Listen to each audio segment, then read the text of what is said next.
Mais uma vez eu saúdo os que estão aqui no santuário, você que nos acompanha Brasil afora e nós que estamos aí nesta caminhada bonita de entendermos com profundidade a palavra do Senhor. Acolho certamente pessoas que estão conosco pela primeira vez. Então prepare a sua agenda, o seu caderninho, e durante aqui o nosso estudo, a nossa reflexão, você vai circulando, vai marcando. Se você não tem caderno, pode abrir a sua Bíblia, como aqui está a minha, toda marcada, rabiscada, assinalada. É assim que se aprende a palavra de Deus. E não podemos esquecer o que Jesus disse: céus e terras haverão de passar, mas as minhas palavras não passarão jamais. E palavras que não passam devem permanecer no nosso coração. Meus irmãos, nós estamos hoje no Evangelho de João, no capítulo 1, 35 ao 42. Os mais atentos sabem que nós estamos no ano litúrgico B e que o evangelista é São Marcos. Então, durante este ano, nós vamos estudar o Evangelho de Marcos. O Evangelho de Marcos é o primeiro a ser escrito e é o menorzinho de todos. Ele é bem resumido. Por isso que durante o ano a igreja ela vai pegar outros evangelistas para ir preenchendo os domingos que temos. Como esse, que nós estamos no ano B, Evangelho de Marcos, porém a leitura foi tirada de João. É por este motivo, o evangelho é bem reduzido, então a igreja vai buscando lições nos outros evangelistas. O texto de hoje fala de vocação. Vocação vem do latim vocare, que significa chamar. Há pouco tempo atrás, espero que você já tenha superado isso, quando falava assim, fulano de tal tem vocação, o que as pessoas entendiam? Se fosse um homem, ia ser padre. Se fosse uma moça, ia ser irmã. Então parece que só padre e irmã que tinham vocação. Claro que com o passar do tempo, e nós vamos aprendendo as coisas de Deus, todos nós somos vocacionados. Todos nós fomos chamados por Deus, como Pedro, como André, como João, como Samuel. Vocação é um chamado de Deus para a nossa missão aqui neste mundo, porque ninguém nasce por acaso. O primeiro chamado que nós tivemos, a primeira vocação que nós recebemos é a vida. Nós fomos chamados à vida, e só pelo fato de estarmos vivos já é um grande louvor a Deus. E é interessante que o texto que nós lemos deixa claro que a iniciativa da vocação, a iniciativa do chamado é de Deus. A nós cabe ouvi-lo, interpretá-lo, respondê-lo, conhecê-lo e testemunhá-lo. Mas o início do caminho começa com o Senhor. Nós temos aqui mais uma vez a figura de João. João o Batista. João aqui, ele é para nós um exemplo daquele que aponta o Cristo. João, ele não atrai os discípulos a ele, mas através dele, ele aponta quem é o Filho de Deus. E aqui, João vai dizer, ele estava com seus discípulos, porque ele tinha discípulos, e ele vendo Jesus, ele vai dizer, eis o Cordeiro de Deus. Talvez para nós hoje, quando a gente ouve, eis o Cordeiro de Deus, a gente já vai direto na missa. Essa parte é na missa, quando o padre pega a hóstia e fala assim, eis o Cordeiro de Deus. Mas há 2000 anos atrás, e para os cristãos do primeiro século, eles não lembraram do que a gente lembra. Quando falaram que Jesus era o Cordeiro de Deus, eles lembraram do templo de Jerusalém, onde se ofereciam cordeiros. E este cordeiro imolado, o sangue derramado, era um sinal do arrependimento de quem ofertava.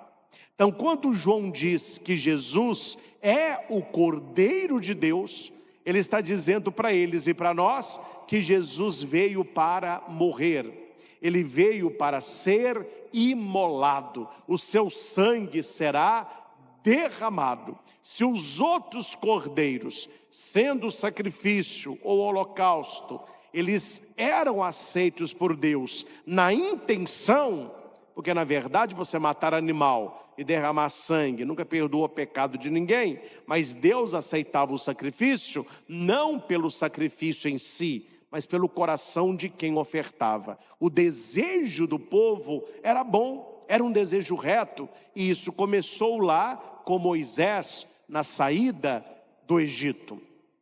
Porém, agora Jesus é o verdadeiro, o único Cordeiro de Deus que será imolado. Ele vai derramar todo o seu sangue para a salvação do ser humano, a minha e a sua. É por isso que na segunda leitura, nós que somos cristãos, católicos, nós sabemos que nós não nos pertencemos. Nós fomos comprados. Antes da redenção de Cristo, nós pertencíamos às garras do diabo, que conseguiu levar a obra da criação ao declínio, lá no pecado original de Adão e Eva.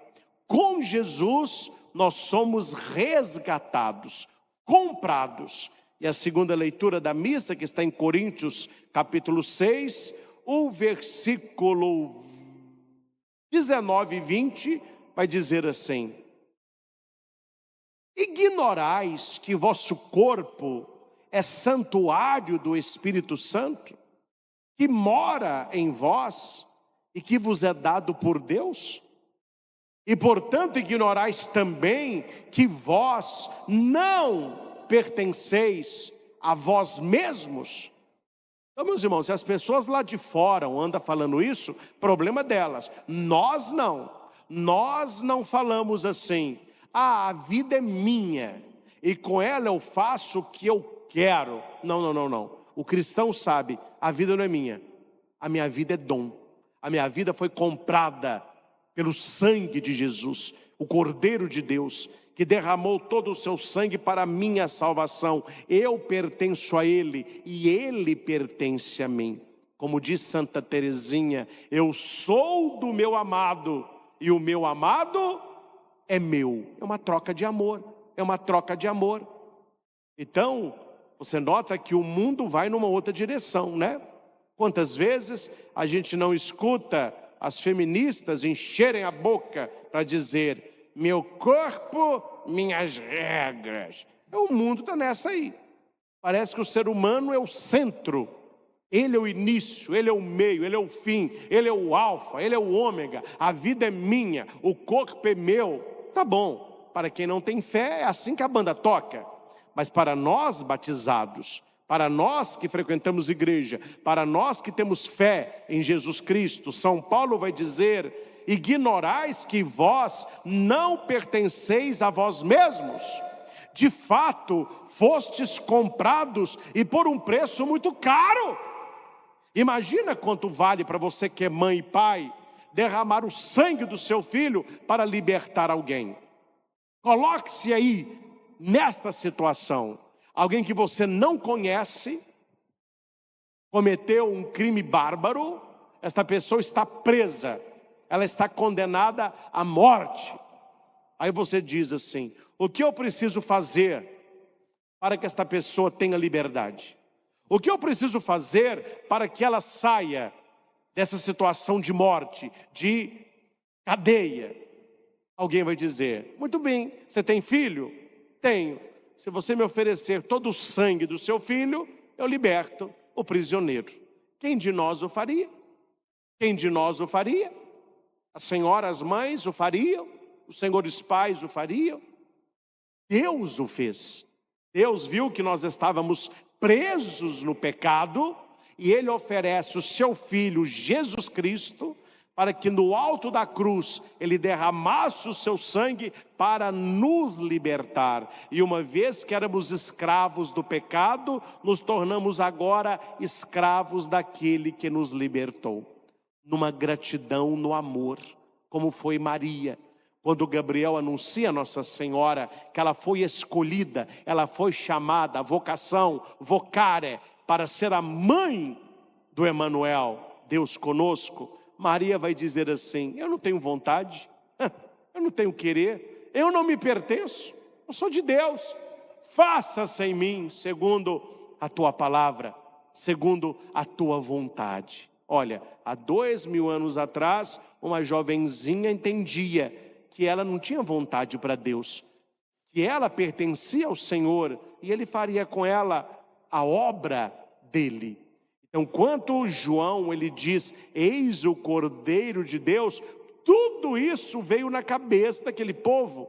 Se ele é um cordeiro, ele vai ser imolado, ele vai morrer, ele vai derramar o seu sangue. Porque vejam, meus irmãos, a consagração, ela mostra como que aconteceu o sacrifício de Cristo. Se o corpo de Cristo, ele é entregue, o sangue, ele é derramado. O corpo, ele deu, o sangue tiraram. Corpo entregue, sangue derramado. Qual o nome disso? Eucaristia. É por isso que na hora da missa, o padre retoma as palavras de João e vai dizer: eis o Cordeiro de Deus, eis aquele que tira o pecado do mundo. E a gente responde: Senhor, olha que bonito, Senhor Jesus, Senhor, Kyrios, eu não sou digno que entres em minha morada. Qual morada? O nosso coração. Eu não sou digno de comungar. Se eu olhar a minha vida, eu não podia nem na igreja estar. Eu não podia nem ver a hóstia consagrada, nem ver eu poderia. Mas eu vou comungar. Eu não sou digno, é o Senhor que me faz digno. Diga, Senhor, uma só palavra. Você não precisa nem pregar, não, uma palavra só, e eu serei salvo. Depois disso, acontece a distribuição da Eucaristia. O Cordeiro de Deus, ele continua se entregando a nós. Não que ele morra de novo, mas na missa o mistério é atualizado. E vejam, meus irmãos, que João, ele aponta Jesus, e aqueles 2 discípulos largam João e começam a seguir Jesus. Eles eram discípulos de João. Por que eles eram discípulos de João? Porque eles esperavam o Messias. Eles seguiam a João porque eles conheciam a Escritura, principalmente Isaías, Jeremias, Ezequiel. Eles sabiam que Deus enviaria um resgatador, que era chamado de Goel, aquele que deixa a sandália. É por isso que João vai dizer que ele não pode tirar a sandália de Cristo, porque ele não é o Goel, ele não é o resgatador, e sim o Cristo, que é o Messias. O Evangelho vai dizer, né, que quer dizer Messias. É o que nós devemos fazer, meus irmãos. Nós que somos batizados, devemos ter a missão de João o Batista. E qual é esta missão? Apontar para os outros Jesus, sugerir para os outros a fé, mostrar para os outros o caminho. Se a pessoa vai seguir Jesus ou se não vai, se ela vai à missa ou se não vai, se ela vai ouvir a pregação ou se não vai, se ela vai assistir aí com você de casa ou se não vai, se ela vai assistir essa pregação quando você compartilhar o link ou não vai, não é com você. Deixa Deus agir aí. A gente fica tendo desculpa lá na frente. Ah, padre, mas não adianta chamar, a pessoa não vem. Não adianta mandar o link para ela, ela não assiste. Não adianta falar de Jesus, ela não quer ouvir. Meu filho, me desculpe aqui a franqueza, isso não é da sua conta. Você está entrando aonde você não deve entrar. Não é nem da minha e nem da sua. Isso não é da sua conta. O que cabe a nós? Anunciar, convidar, mostrar, apontar. Daí para frente é a pessoa e Deus. Faça a sua parte. João fez a dele. Eis o Cordeiro de Deus. Pronto, é a parte dele. É mostrar Jesus, é apontar o Senhor, é sugerir um caminho. Há pessoas que vão aceitar, há pessoas que não vão aceitar. Então não vá com aquela desculpa, em que você não testemunha, porque o outro não vai te ouvir. Em que você não fala de Cristo, que a sua família não reza mesmo. Que você vem à missa de manhã e vai à igreja e não chama ninguém à parte. Lá em casa eu não chamo ninguém. Eu levanto, toco de roupa e venho, porque ninguém reza. Tá bom, é escolha deles. Mas você está chamando, mas eles não vêm, padre. Olha aí, você voltou na mesma tecla. Isso não é da nossa conta. A nossa conta é chamar. Mas onde que está na Bíblia que a gente deve fazer isso sem esperar o fruto? Quando Jesus fala com Pedro, lançai as águas, lançai as redes em águas mais profundas, lança a rede. Aí Pedro podia perguntar, ô Senhor, vai pescar ou não vai? Não, Pedro, não, está entrando na sua conta. Se vai pescar ou não vai, deixa comigo. Você lança a rede. E eu tenho certeza que se o evangelho fosse outro, teríamos pregações maravilhosas em cima do texto. Suponhamos se Pedro lança a rede, ele puxa e veio vazia. Ele ia falar, aí ó Senhor, eu não te falei? A gente não pescou a noite toda, não é agora que vai pescar. Jesus podia ter dito, Pedro, eu sabia que não ia pescar, porque eu sei que não tem peixe. Eu queria saber se você é obediente. Eu queria saber se você lançará as redes, porque hoje você não pescou nada, mas você vai ser pescador de homens. Olha o texto aí, daria um texto maravilhoso também, só que o texto não é esse, o texto acontece a pesca milagrosa. Eu estou falando isso porque nós nos ausentamos de apontar o Cristo, determinando a atitude do outro. Se o outro vem, se não vem, se reza, se não reza, se lê Bíblia, se não lê Bíblia, se vai ver pregação, se não vai ver pregação, é a pessoa. Mas a sua missão é apontar o Cristo. Eis o Cordeiro de Deus. Vamos à missa? Todo domingo você me chama. Nunca que eu vou com você, você não cansa não? Falou, não, eu não canso de você, porque Jesus não cansa de mim. Então um dia, chega de você quiser, você vai comigo. Você está fazendo a sua parte. Mandou a pregação, eu fico copiando esses links da internet, mando lá nos meus grupos de WhatsApp, ninguém assiste essas pregações. O seu trabalho está sendo feito, você está apontando o Cristo, eis o Cordeiro de Deus. E aqueles 2 discípulos largaram João e passaram a seguir o Senhor. Jesus andando e os 2 um pouco atrás, seguindo Jesus. Jesus para, olha, vê que tem aqueles 2 seguindo, e Jesus pergunta, o que estais procurando? Essa pergunta mexe com a vida de todos nós, né? Se você perguntar para mim, ou se eu perguntar para você, nós teremos aqui respostas bem diferentes. Você está vivo, não está, meu filho? Estou, padre. Você namora, já é casado, estuda, trabalha, como que está a sua saúde, como que está o seu sonho, o que você está fazendo aí nas férias, ou você não está de férias, você mora onde, faz o quê? Você responde isso tudo. Aí faz a pergunta que amarra todas essas respostas. O que você está procurando? Nós que estamos vivos e que fazemos coisas todo dia, a semana inteira, o mês inteiro, o ano inteiro, nós começamos agora este novo ano. O que você está procurando? O que a gente anda procurando? Nós temos algumas parábolas de Jesus que é de procura. Ele é o pastor que perde a ovelha, ele procura. O filho que larga o pai, o pródigo, ele volta procurando o pai.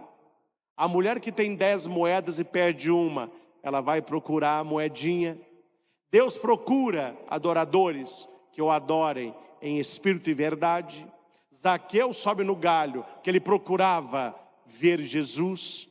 A samaritana vai buscar água, que ela procurava matar a sede. Cada um procura uma coisa. Mas, resumindo, nós procuramos um sentido para a nossa vida. Você já perguntou isso? Qual o sentido? Que aconteceu alguma coisa, qual o sentido? Qual o sentido de tudo isso? Qual o sentido de você ter nascido? Não sei se você sabe disso. Naquele momento que o seu pai teve a relação com a sua mãe e que nós aparecemos, se não fosse aquele dia, não seríamos nós. Se não fosse aquele momento, não seria você. Se o espermatozoide que chegou não fosse o que tivesse chegado, também não era você. Qual o sentido disso? Qual o sentido de você ter nascido na família que você nasceu? Qual o sentido de você já ter passado tudo que você passou? Qual o sentido de você já ter superado tudo que você... A gente tem que descobrir o sentido das coisas. Jesus pergunta para aqueles dois: o que vocês estão procurando? O que vocês querem? E eles respondem: Rabi. Aí a Bíblia traduz, né? Quer dizer, mestre. Onde moras? Jesus vai dizer: vinde ver. Não é apenas onde é a sua casa. Não. Onde moras? A resposta de Jesus não deu, mas nós sabemos. O Senhor mora no coração do Pai. E quando estivermos com Ele, seremos também filhos do Pai. Alguém pergunta para mim, eu pergunto para você: onde moras? Rua tal, número tal, bairro tal. Não é assim? Jesus vai falar: não, vinde ver. Ou seja, você quer saber onde eu moro? Caminha comigo, anda comigo, vinde ver. Esse evangelho de João, eu posso dizer que é o evangelho do olhar. Quando a gente lê, a gente não vê. Mas presta atenção agora. João estava com 2 discípulos e vendo Jesus, Jesus se volta para trás e viu os 2 que o seguiam. Jesus responde: vinde ver. Foram, pois, ver onde morava. Jesus olhou para Simão e disse: a fé passa pelo olhar. Há pessoas que estão vendo, mas não enxergam nada.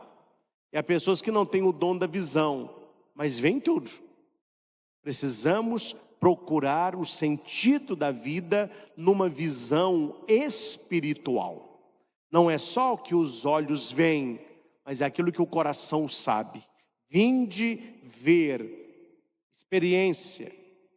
Foram, pois, ver onde ele morava, e neste dia permaneceram com ele. Esse aqui é um segredo, meus irmãos. Circule e marque esse verbo: permanecer, permanecer. Tudo na fé é belo, mas você tem que criar raízes, senão não permanece.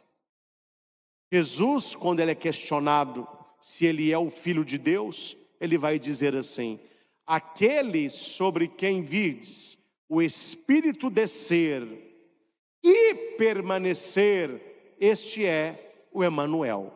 Você chamou o Espírito Santo, ele vem, coitadinho, humilde. Vinde, Espírito Santo. Ele vem. O problema é que ele vem, mas não está permanecendo no coração de muita gente, não. Ele vem e sobe rapidamente. O segredo não é ir, o segredo é permanecer. Permanência, uma palavra usada hoje, não é? Resiliência, constância, continuidade. Quantos pais falam para os filhos assim: ô meu filho, decida. Você começa tudo, mas não termina nada. Se a pessoa não permanece nada. A pessoa começa namoro, não permanece. Começa um cursinho de inglês, não permanece. Começa lá a aula para tirar carteira, não permanece. Começa a fazer uma caminhada, daqui a pouco já largou a roupa, já não está caminhando mais. Começa uma academia, daqui a pouco já saiu. Vai largando tudo. As pessoas não têm permanência. A gente só permanece no celular. Isso aí é um flagelo. Todo mundo está permanecendo com maestria. Mas as outras coisas na vida, veja quantas pessoas você conhece, e talvez eu esteja falando para você quantas coisas você disse: eu quero isso, e você começou com alegria, depois largou, abandonou, já não faz mais, né? Precisamos ter essa questão também na nossa fé, permanecer com Cristo. Tem gente que procura Cristo, procura, missa de sétimo dia, Nunca vi tanta gente que procura Cristo. Nunca vê, não, mas sétimo dia tem que ir. Meu Deus do céu, morreu fulano. Vamos lá, sétimo dia. Vai ficar lá. Se você já viu um videozinho, eu quero até publicar, do Mr. Bean. Um dia que ele foi na igreja, cantando aleluia. Quer dizer, é aquilo ali, né? Um homem cantando ele fica aleluia, e o cara cantando, ao final tu canta, era aleluia. Ele fica assim, quer dizer, não vai à igreja, ele fica acompanhando os outros. O outro ficou de pé. Eu vejo isso, Miss Sétimo Dia, Miss de Formatura, né? Ficou de pé, o pessoal levanta. Ajoelhou, ajoelha. Aí uns fica até assim olhando, ó. Quer dizer, eles vão, mas eles não têm permanência. Para batizar um menino tem que ir na igreja. Aí vem o pessoal para o batismo. Você faz algumas perguntas básicas, ninguém sabe nada. Casar, agora tem que ir. Vamos casar. Aí para casar eles vão na igreja. Quer dizer, eles vão e voltam. Ioiô, vai e volta. Quem que está permanecendo? E aqui tem uma pegadinha no evangelho que é maravilhosa. Maravilhosa. Quando está escrito aqui no versículo 39. Foram, pois, ver onde ele morava. E naquele dia permaneceram com ele. Que dia? Que dia que é esse? Qual que é o dia que nós temos de permanecer com o Senhor? É o domingo. Dies Domini, dia do Senhor. Por isso que domingo tem esse nome, Domenica, dia do Senhor. É este dia que nós somos chamados a permanecer com o Senhor. E veja, meus irmãos, que se fosse o dia todo, não era muita coisa. Porque se nós temos 7 e Deus nos pede nós temos 6 para fazer o que a gente quer. Para ele é um só. E neste um dia só, ele não pede o dia todo, ele pede um momento, um pedaço do seu dia para estar com ele. É por isso que eu me sinto muito feliz em vê-los aqui, e você que nos acompanha em casa, que você é um povo mais seleto, porque a maioria, meus irmãos, não quer saber de nada. Quanto mais rápida a celebração, melhor. Quanto menos o padre falar, melhor. E se tiver um padre mudo, me fale que é lá que eu vou. Porque aí é só gesto, aí é mais rápido ainda. São pessoas que não querem permanecer. Não entendem nada de Bíblia e não querem entender. Não adoram o Senhor de coração e não querem adorar. Não sei se você trabalha em lugar que marca cartão.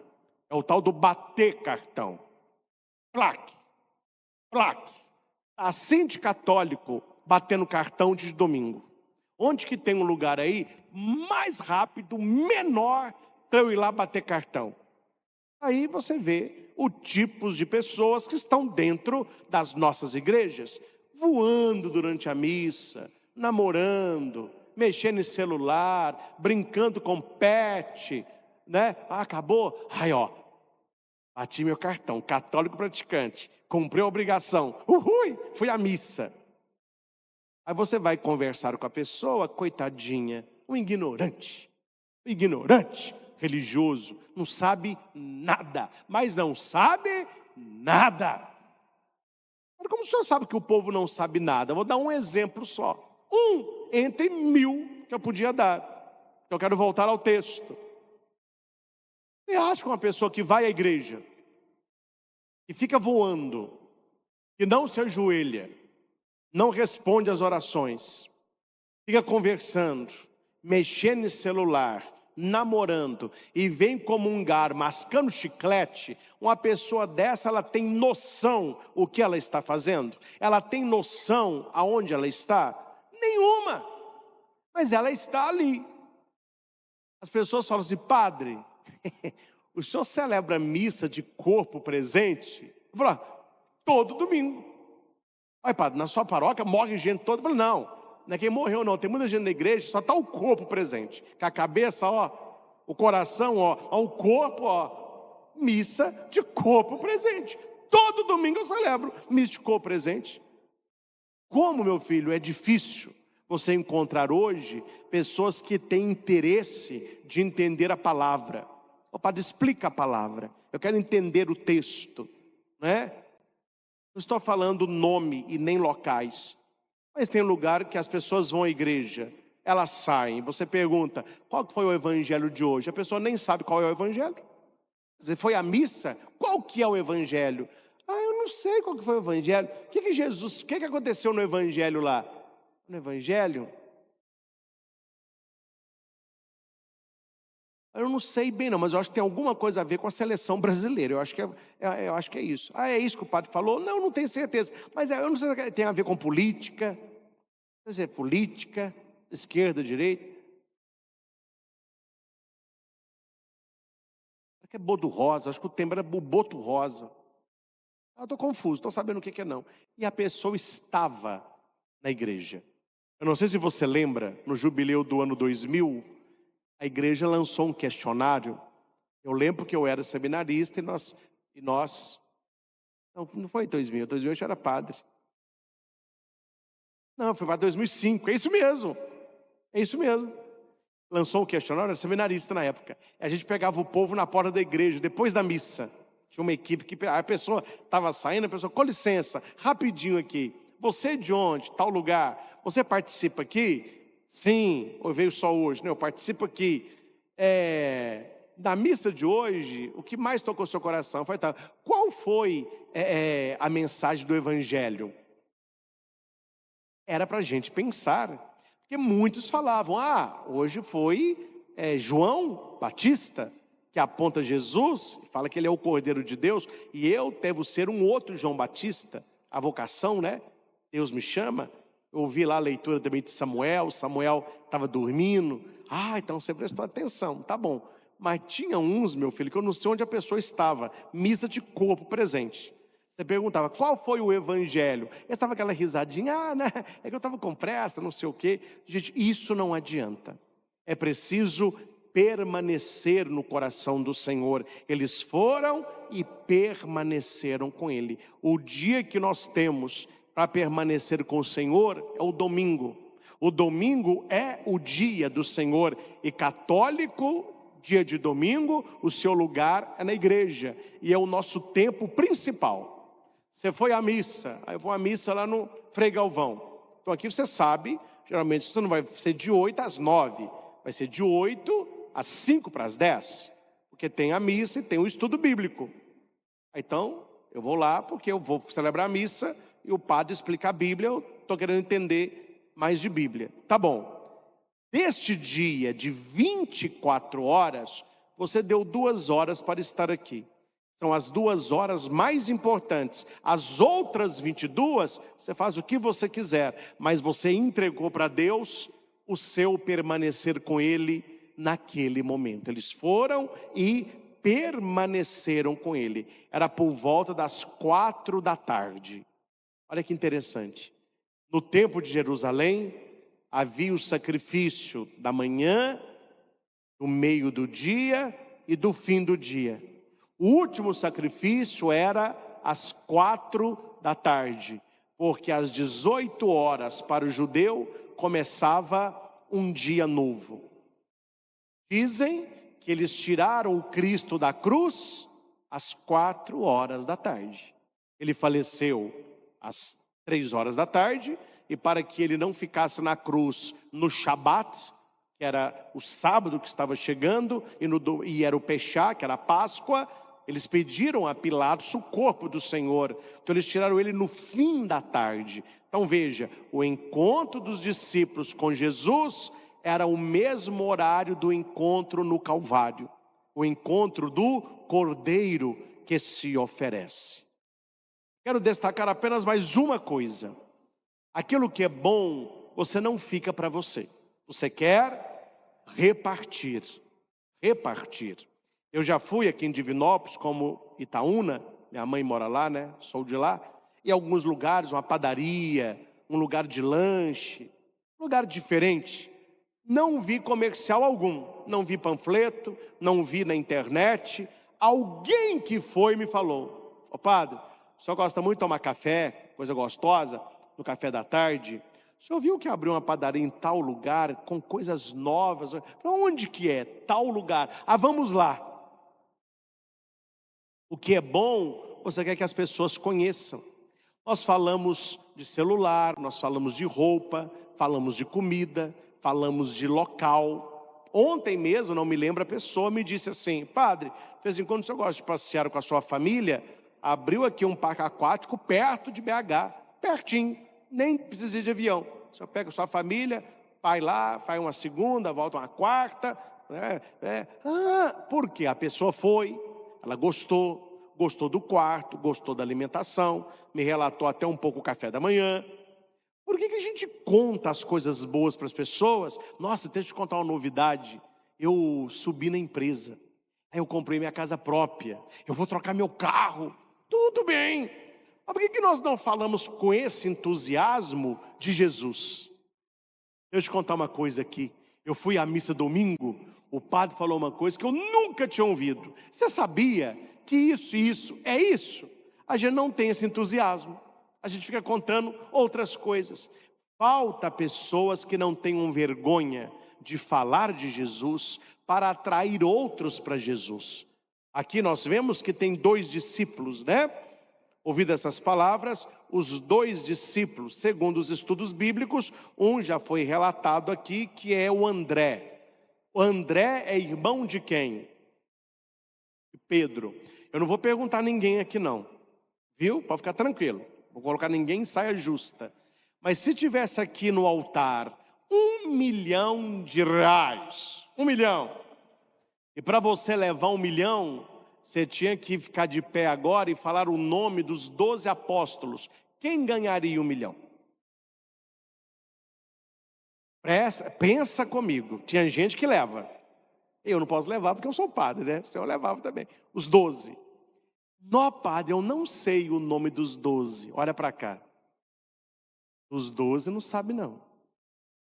Mas o nome do jogador do Flamengo, do Cruzeiro, do Atlético, do América, do São Paulo, quem entra, quem sai, técnico, sabem tudo na ponta da língua. Viu as prioridades? Não tem prioridade religiosa. Não tem prioridade bíblica. E eu não estou falando que não o possa saber. Eu não sei porque eu não gosto muito. Meu irmão gosta, ele sabe. Não tem problema. O problema é quando você sabe muito das coisas daqui e você não está sabendo nada das coisas de lá. Que adianta o homem ganhar o mundo inteiro e perder a própria salvação? Sabe um time inteiro e até o lugar.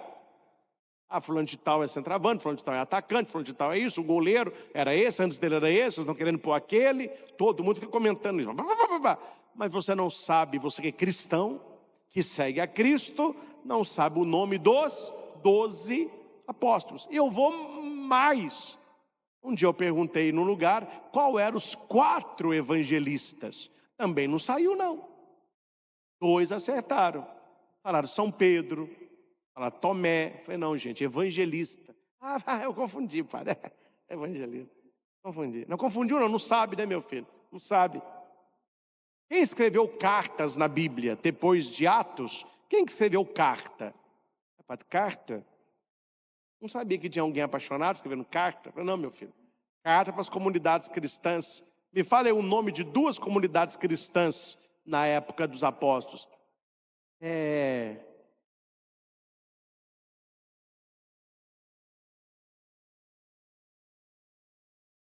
Só uma pergunta, padre. Balneário Camboriú não seria, né? Eu falei, não, essa aí não. Angra, não, também não tem essa. Guarapari nem pensar, não, essa aí está fora. Eu não estou lembrado, padre. Me fale aí qual é. Meu filho, Tessalônica, Galáxia, os romanos. Estou brincando, só para você pensar o seguinte. A gente tem buscado conhecer as coisas da história de Jesus. A Bíblia, que é o nosso livro sagrado, você procura conhecer. É por isso que quem não conhece, apronta todas. Eu não entendo, gente, vocês vão me desculpar, isso eu não entendo não. Se alguém souber, pode me explicar. Sai uma matéria numa revista, as revistas que circulam por aí. descobriram que Jesus é africano. Descobriram que Maria tinha gêmeos. Descobriram que Jesus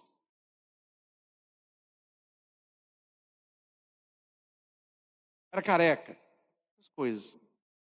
A pessoa lê na revista e ela fala assim: nossa, viu o que é a verdade? Não é aqui, tá bom. Você leu a revista? Leu. Tá bom, agora vem aqui.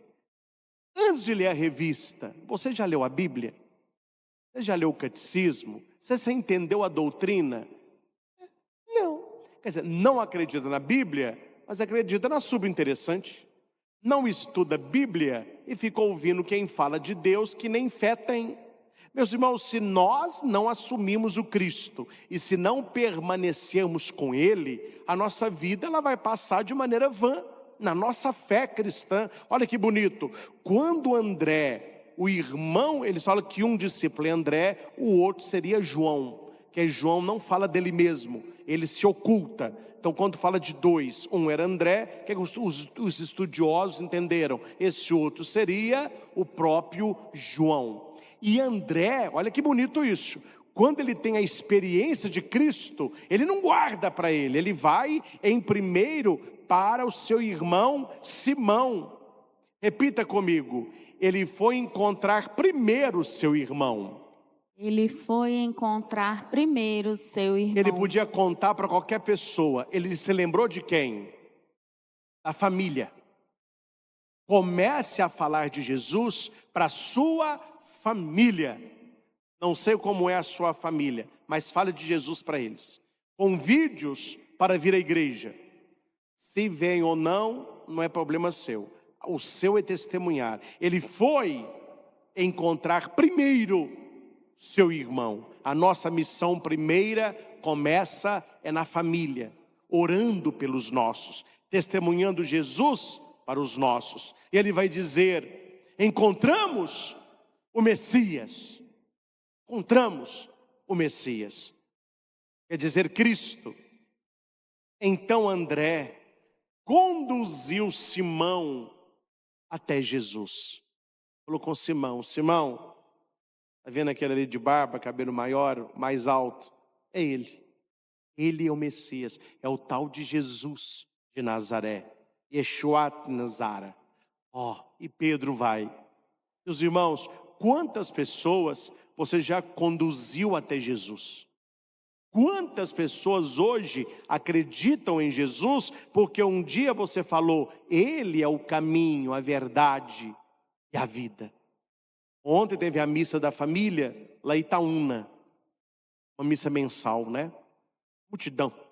Terminou, fui atender. Pessoal sofrido. A filha perdeu a mãe agora quinta-feira, uma outra está com câncer, uma outra com metástase. Aí eu atendo um, abençoo o outro, tentando levar um consolo, né? Aí no final, uma mulher disse: padre, esse aqui é o meu marido. Primeira vez que ele está vindo, não reza por nada, mas ele está precisando de uma bênção.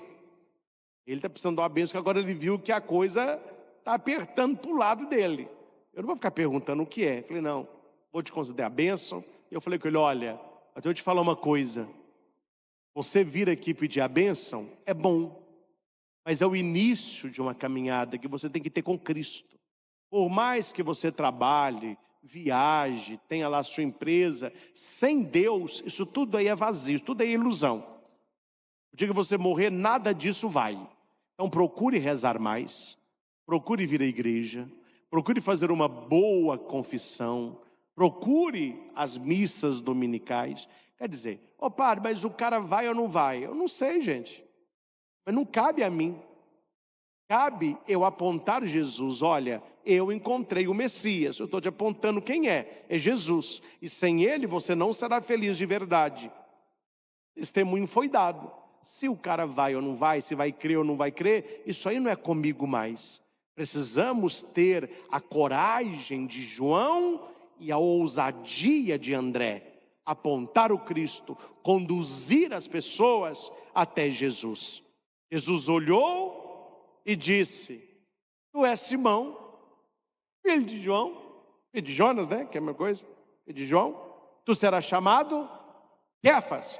Ou seja, Pedro não sabia quem era Jesus, que chamava Simão ainda.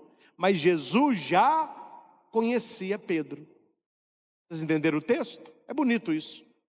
Simão foi para saber quem era Jesus. Jesus falou assim: você aí, ó, você é Simão, você é filho de João, e o seu nome vai ser Pedra, Quefas.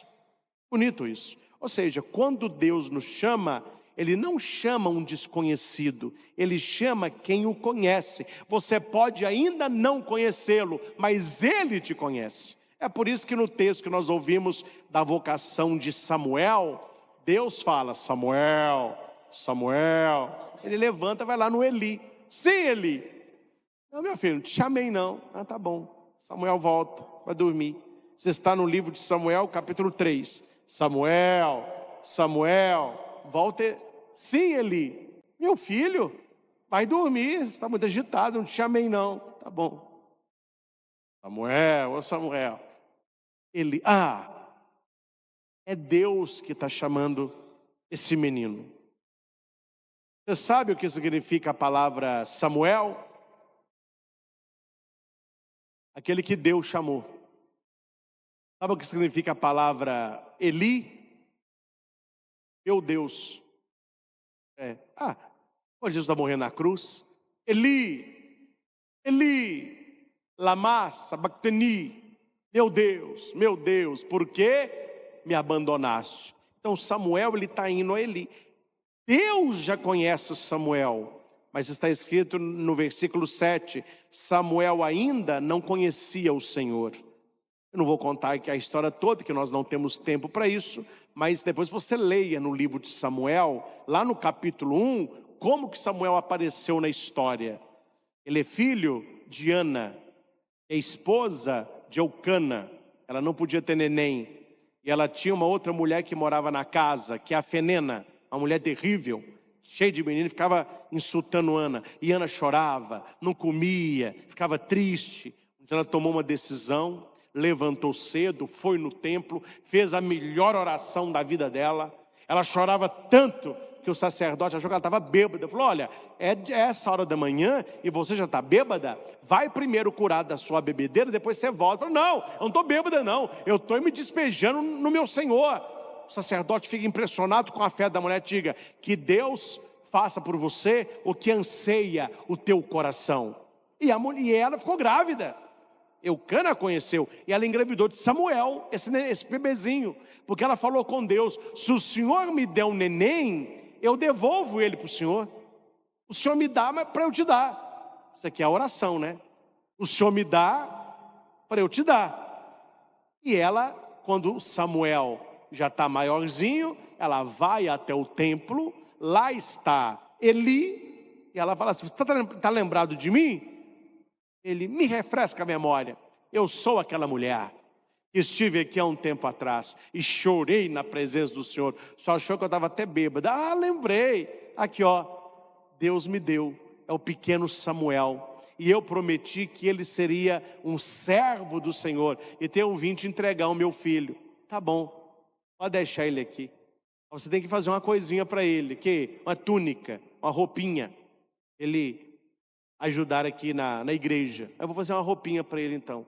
E a Bíblia diz, eu acho muito bonito isso, que todo ano ela voltava e levava uma túnica com alguns dedos maior, porque ele ia crescendo, e ela então vestiu o filho a vida inteira, que lá na frente vai ser um grande profeta, o Samuel, que vai ungir o rei de Israel. Mas aqui ele é criança. A mamãe dele o levou para o templo, então ele está morando com o sacerdote. Eli tem o quarto dele, Samuel estava no quartinho dele. É nesse contexto de uma criança que servia a Deus, é que Deus vai dizer: Samuel, Samuel. Ele não conhecia o Senhor ainda, ele era pequenino, ele ia aprender muita coisa ainda, mas Deus já o conhecia. E aqui a Bíblia vai dizer no final, né, quando Samuel, aqui tem um mistério. Ninguém pensa essas coisas. Não sei como vocês não pensam essas coisas. Tem gente que pensa, né? Samuel, Samuel, Samuel, Samuel, Samuel, Samuel. Fala, Senhor, o teu servo te escuta. Aí Deus falou com Samuel. O quê? Não está na Bíblia. Mistério. Oi, padre. Agora a gente quer saber. O que Deus falou para Samuel? Sabe o que não está na Bíblia? Porque ele falou foi para Samuel, não foi para você, meu filho. Mas é que é só você entender uma coisa. Quando Deus fala com você, eu não preciso saber. Seu marido não precisa saber. Seu patrão não precisa saber. Seus parentes não precisam saber. Aquilo que Deus tem para a sua vida, você é que precisa saber. A palavra é para você, a promessa é para você, a vitória é para você, porque a vida que Deus tem é para você. Então o que ele falou para Samuel, cabe a Samuel ouvir. E Samuel escutou e se tornou quem se tornou. E porque Samuel conheceu o Senhor e ouviu a palavra do Senhor, ele crescia e o Senhor estava com ele. Brincando com os textos, Samuel não passeou no templo, ele permaneceu com o Senhor, como Jesus convidou André, Pedro e João. Permaneça comigo, permaneça comigo. Ele não deixava cair por terra nenhuma das suas palavras. Por último, meus irmãos, André e João não conheciam Cristo, ficaram conhecendo. Quem que mostrou? João o Batista. Eis o Cordeiro de Deus. Estou resumindo, bem resumido. Seguiram Jesus. Ficaram um dia com ele. André ficou apaixonado por Jesus. Foi chamar o seu irmão, que é o Simão, que seria o Pedro. Encontramos o Messias. Simão acredita no irmão e vai até Jesus. Simão não conhecia Jesus também, mas ficou conhecendo. Só que quando Simão chega, ele viu que Jesus já o conhecia. Você é Simão, filho de João. Você vai chamar Kéfas, que é pedra. Samuel estava na casa do Senhor. Samuel, Samuel. Deus o conhecia, mas ele não conhecia Deus. A pergunta que eu faço é, para quem está aqui, para quem está em casa, como que eu faço para conhecer Jesus? Como que eu conheço a Deus? André, João e Pedro não conheciam, ficaram conhecendo. Samuel não conhecia, depois conheceu. Eli já conhecia, aqui no texto, a Deus. Como que eu conheço, Padre, a Deus e a Jesus? A resposta é o versículo 7 da primeira leitura. Samuel, capítulo 3, versículo 7. Marque na sua Bíblia. Samuel ainda não conhecia o Senhor, pois até então a palavra do Senhor não se tinha lhe manifestado. Como é que eu conheço hoje a Cristo e a Deus? Lendo a Bíblia, conhecendo a palavra. São Jerônimo, quando traduziu a Bíblia do hebraico, aramaico e grego para o latim, ele colocou o nome daquela tradução de Vulgata, quer dizer, porque o pessoal falava latim, uma língua vulgar, todo mundo falava. Quando ele colocou aquela tradução no colo do Papa Dámaso, e o Papa pegou a tradução, que seria espalhada pelo mundo inteiro, São Jerônimo diz uma frase que chegou até nós hoje, séculos depois. Ele disse assim: quem desconhece a palavra, não conhece a Cristo. Ou seja, quando é que eu posso dizer que eu conheço a Jesus? Quando eu conheço a sua palavra. Deus chamou André, chamou João, chamou Pedro, chamou Eli, chamou Samuel, me chamou, te chamou. Basta a nossa resposta. Não tenha medo de responder sim ao chamado de Deus. Você pode talvez ainda não conhecê-lo, mas ele te conhece muito bem, por isso ele te chama. Ô padre, mas o que eu posso oferecer para ele? Não. Talvez ele te chama, não é porque ele precisa de você, que ele sabe que você vai precisar dele. Por isso que ele te chama. Certamente eu estou falando para muitas pessoas em casa, e pode ter aí homens e mulheres, jovens, que estão na dúvida. Eu vou ou não vou para o seminário ser padre? Eu vou ou não vou ser um missionário? Eu vou ou não vou ser uma irmã de caridade? Vá, meu filho, vá. Você vai escolher a melhor parte. Tudo na vida é muito bom, mas quem escolhe a Deus e dedicar a sua vida a Ele, você vai escolher a melhor parte. E não tenha medo das suas limitações. E se na época eu fui chamado para ser padre, eu tivesse olhado para as minhas limitações, nem leigo eu era. Gago, uma dificuldade imensa de memorizar, tomei inúmeras bombas, não aprendia nada, não li um texto, não falava em público para 3 pessoas, mas Deus me chamou não por aquilo que eu fazia, mas por aquilo que eu poderia fazer com Ele. Eu talvez não o conhecia, mas Ele já me conhecia, como conhecia o pequenino Samuel, uma criança que só ficava colocando incenso e acendendo a velinha. Ele só sabia fazer isso, mas Deus olhou e disse: Samuel, você não sabe o que eu tenho reservado para você. Você não sabe o que você vai fazer com o meu poder sobre você. E isso não é só para o Samuel, isso não é só para os santos, não é só para mim, é para todos nós. Quando você responde sim a Deus, Deus começa a trabalhar em você. O importante é começar. Comece a rezar mais, comece a ler a Bíblia, comece a ler o Evangelho do dia, comece a se colocar à disposição e falar: Senhor, mostra-me. E não se preocupe, está difícil, viu? Padre, mas você está falando aí, é difícil. Samuel, sim, Eli, volta. Samuel, oi, volta, Samuel. Não é fácil não, vai repetindo. 1 hora a ficha cai, 1 hora você entende, 1 hora você descobre o sentido. Aí, meu filho, tudo muda, tudo fica claro. E aquele processo que você passou de dúvida é o que vai sustentar a missão para a qual Deus chamou a cada um de nós. A minha missão é ser padre. Você tem a sua missão. Faça o melhor possível aonde você está. Floresça aonde Deus te plantou. Porque Deus que te chamou para esta missão, Ele haverá de sustentá-lo também com a sua graça. Ao Senhor Jesus, honra, glória, louvor. Louvado seja nosso Senhor Jesus Cristo, para sempre seja louvado.